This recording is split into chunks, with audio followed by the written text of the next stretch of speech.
আসসালামু আলাইকুম। আমরা চলে আসছি 500 বছরের ঐতিহ্যবাহী মেলা, যেটা অনুষ্ঠিত হয় বাঘা মাজার শরীফের আশেপাশে ওয়াকফ এস্টেটে।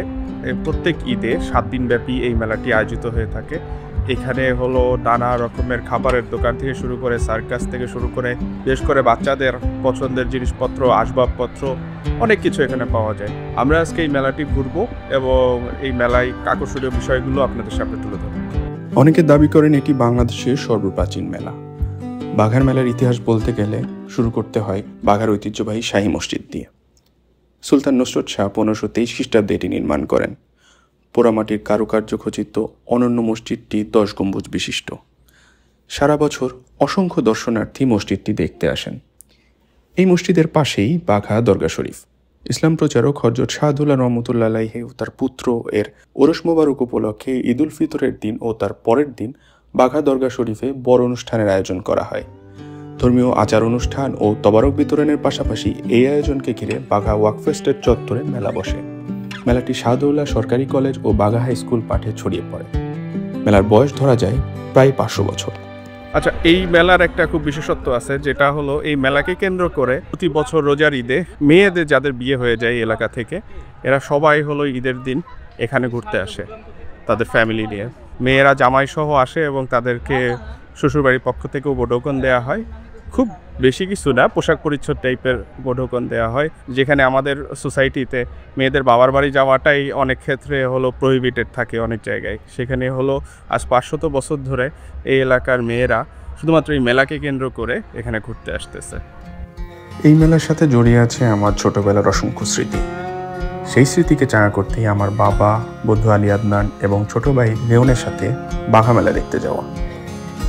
বন্ধু আলী আদনান বলছিল মেলায় বিকট শব্দে শ্রবণ অযোগ্য গান বাজানোর বিষয়টি নিয়ে। কোন দিকে চলে যাচ্ছি এটা নিয়ে আসলে আমি সন্দিহান। যে ওনার নাম আমি শুনেছি, বিখ্যাত মাজার, ভাবছি মাজার একটা ভাব গাম্ভীর্য থাকে, একটু সবাই একটু সমীহ করে আশেপাশে ঘুরবে ফিরবে, এমনকি রিক্সার যে বেল সেটা হয়তো বা একটু সাবধানে বাজাবে। কিন্তু এই যে উচ্চমার্গীয় বিকট শব্দ, এটা হয় কি আসলে বাজার বা ইনারা তো খুব ধ্যানে থাকতেন, কিন্তু আসলে নামাজও তো এক প্রকার ধ্যান। এই যে ধ্যানের জায়গাতে যদি এরকম বিকট শব্দে আওয়াজ চলতেই থাকে তাহলে প্রার্থনাটা কতটুকু মজবুত হয়, কতটুকু গভীর হয়, এটা নিয়ে একটা সন্দেহ থেকে যায়। মেলার অন্যতম আকর্ষণ শিশুদের খেলার দোকান, যেখানে গেলে বড়রাও শিশু হয়ে যায়। এই খেলনা দিয়ে আমার আব্বারাও খেলছে, এই খেলনা দিয়ে আমরাও খেলছি এবং এখনকার প্রজন্মও খেলতেছে। আরো ভালো ছিল। হ্যাঁ, এখানে দেশ বিদেশ থেকে সব ইয়ে আসতো, মেলাতে দোকান দিত। সে পাবনার থেকে, সিরাজগঞ্জ থেকে জিলাপি, মিষ্টি, বড় বড় দোকান নিয়ে আসতো। এখন তো সেইভাবে ওই আগের মতো করে আর মেলা হচ্ছে না। হ্যাঁ, আগের যে আমরা আনন্দ ফুর্তি করছি, এবং এই ইয়ে থেকে নওগাঁ থেকে আসতো, সান্তাহার, বগুড়া, যেমন দেশের বাইরে থেকে আসতো অনেক। আর ঈদের তো 3-4 দিন আগে থেকেই সব মানে ভরে যেত। সেই আনন্দ, সেই উপভোগ এখন আর নাই আগের মতো আমরা যে আনন্দ করছি। বড় ছোট সকলের আগ্রহের তালিকায় থাকে নানা ধরনের ride, toy train, merry go round থেকে শুরু করে পাইরেট শিপস, কি নেই এখানে। কিছু দূর পর পাবেন হরেক রকমের মুখরোচক খাবার। মনে হবে যেন সারা দেশ থেকে মিষ্টি ব্যবসায়ীরা চলে এসেছে বাঘার মেলায়। কত শত রকমের মিষ্টি, কিন্তু তার মাঝে আপনাকে সব থেকে বেশি টানবে জিলাপির দোকানগুলো। রসের টইটম্বর জিলাপি দেখে নিশ্চিত আপনার জিভে জল চলে আসবে।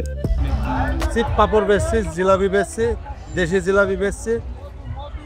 জিলাপি মিষ্টা মনোহারি এটা বেচে কিনা, এটা বেশি এখানে। এত জিলাপির দোকান আর এত জিলাপি যে কে খায় আল্লাহ জানে।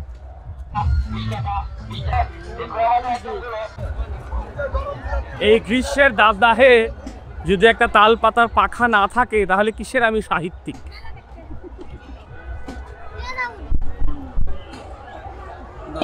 হ্যাঁ, এখানে এসে প্যারাডাইস লস্ট কে কিনবে? কিনে মানুষ এই টাইপ বইগুলো এখানে চলে। মানে এরা ভোজপুরি গানও শুনতেছে, তারা প্যারাডাইস লস্টও পড়তেছে।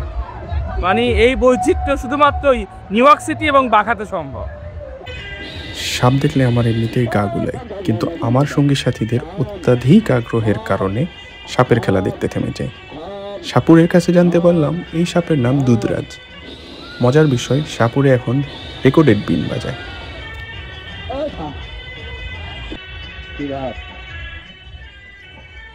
আমার আর সাহস নাই বসে বসে এই সাপের খেলা দেখার। অনেকদিন পর সাপের খেলা দেখলাম, অনেক ছোটকালে দেখছিলাম, আর এইবার দেখলাম। তুমি মরবে দেখবে, কাল লাগেনি। কাল লাগেনি কি করবে? ঢুকে পড়বে দেখবে। না, এটা নিয়ম না, এটা নিয়ম আছে একটা।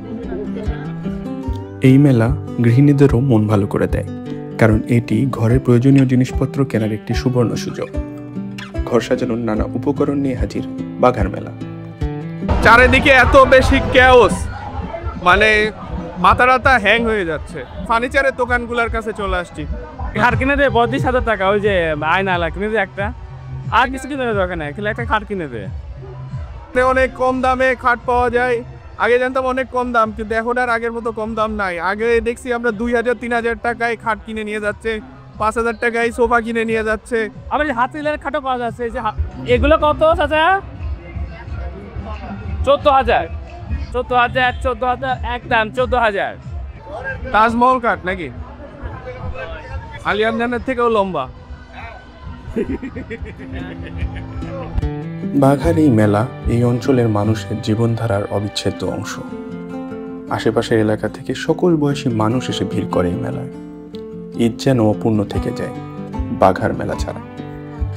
করোনার পর দীর্ঘদিন মেলা বন্ধ ছিল, সেই কারণে উৎসাহ উদ্দীপনায় খানিকটা ভাটা পড়লেও সামনের বছরগুলোতে পুরনো সেই আমেজ ফিরে আসবে এই আশা করি।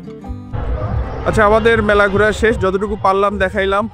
অনেক ধরনের জিনিসপত্র পাওয়া যায় এবং অনেক ধরনের ইভেন্ট হয়, সব দেখাইতে পারলাম না, তবে যেটুকু চোখের সামনে পড়ছে অল্প সময়ের মধ্যে দেখাইলাম। তো এই যে 500 বছরের ঐতিহ্যপূর্ণ একটা মেলা, তো আপনারা চাইলে ঈদের মধ্যে আসতে পারেন বাঘায় এই মেলা উদযাপন করতে। এবং এখন দুপুরবেলা আসছিলাম আমি, তো বিকালবেলা এবং ছুটির দিনগুলোতে, বিশেষ করে শুক্রবার, এখানে প্রচুর ভিড়। হুমায়রা হিজাব থেকে আপনারা আসবেন, এবং হুমায়রা হিজাবে আপনারা পাচ্ছেন মেয়েদের জন্য প্রয়োজনীয় সামগ্রী। এদিন ভাইকেও পাওয়া যাচ্ছে হুমায়রা হিজাবে। ভাইয়ার ঠোঁটটা খুব সুন্দর লাল। ব্লগটা দেখার জন্য ধন্যবাদ সবাইকে। আশা করি সামনের ব্লগে আবার দেখা হবে। আল্লাহ হাফেজ, আসসালামু আলাইকুম।